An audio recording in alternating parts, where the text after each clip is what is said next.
What do you think of when you hear the word pressure? Maybe you think of the pressures of school and all the different expectations that are placed on you. Or maybe you think of tire pressure, or the pressure required to form diamonds deep within the earth. Sometimes we apply pressure to objects, and sometimes pressure is applied to us. In today's video, I am going to talk about pressure from a chemistry perspective. Pressure is defined as the force per unit area. When we deal with pressure in math problems, we usually write the equation for pressure simply as P equals F divided by A. To help you better understand this equation, here's a demonstration. When I put a balloon over a single nail and rest a piece of wood on top of the balloon pops. This is because the force being applied to the balloon from the nail is limited to a small area. Remember, pressure equals force divided by area, so when the area is small, the pressure is large. In contrast, when I replace the nail with a whole bunch of nails, the force felt by the balloon is spread out over a larger area. This means that the pressure felt by the balloon is less. So I can even add some weights onto the piece of wood above the balloon and push the balloon down with a greater force onto the bed of nails, and the balloon won't pop. So the equation I gave you earlier is the one often used in physics classes. In chemistry, we talk about pressure when dealing with gases. In a gas sample, there are molecules moving around at high speeds that bump into each other and into the walls of the container. So the force in the equation refers to the force the gas molecules exert on the container when they collide with the walls, and the area in the equation refers to the areas of the walls of the container the gas sample is in.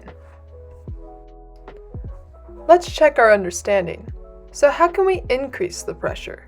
Well, according to the equation, we can increase the pressure by either increasing the force or decreasing the area. So let's think of some ways we could do either of these things.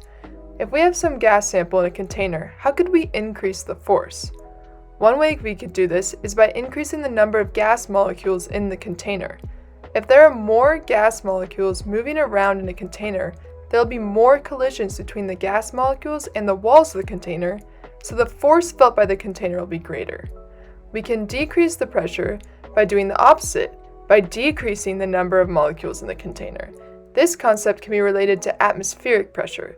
At higher altitudes, the air pressure is lower. This is because the air is less dense at these higher altitudes. There are literally less air molecules in the air, and so the pressure is less.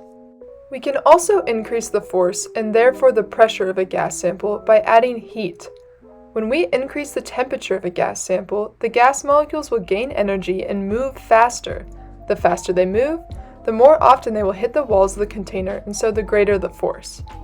And finally, we can increase the pressure by decreasing the volume of the container. In a small container, the gas molecules have nowhere to go, and so they will hit the walls more often, which increases the pressure. To wrap this video up, I wanted to show you this cool demonstration. Normally, a liquid boils when its vapor pressure equals the atmospheric pressure above it. So when we put a pot of water on the stove, we add heat to the water and cause the vapor pressure of the water to increase. Once the liquid's vapor pressure rises enough to reach the atmospheric pressure, the liquid boils. But this is not the only way we can get a liquid to boil. Instead of increasing the liquid's own vapor pressure to match the atmospheric pressure, we can also decrease the atmospheric pressure if we place the liquid in a controlled setting. In this demonstration, I placed a beaker of water inside of a glass container connected to a vacuum pump. Right now, the vacuum pump is lowering the pressure inside the container, and so there is less pressure pushing down on the water than normal.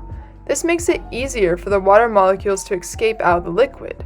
You can think about it as there being less weight pushing down on the surface of the water, keeping the molecules in the liquid state. Right now, it is actually easier for the water to boil than under normal conditions because I lowered the pressure. And now, you should be able to see that the liquid is boiling, and I didn't even add heat. You can boil something just by changing the pressure.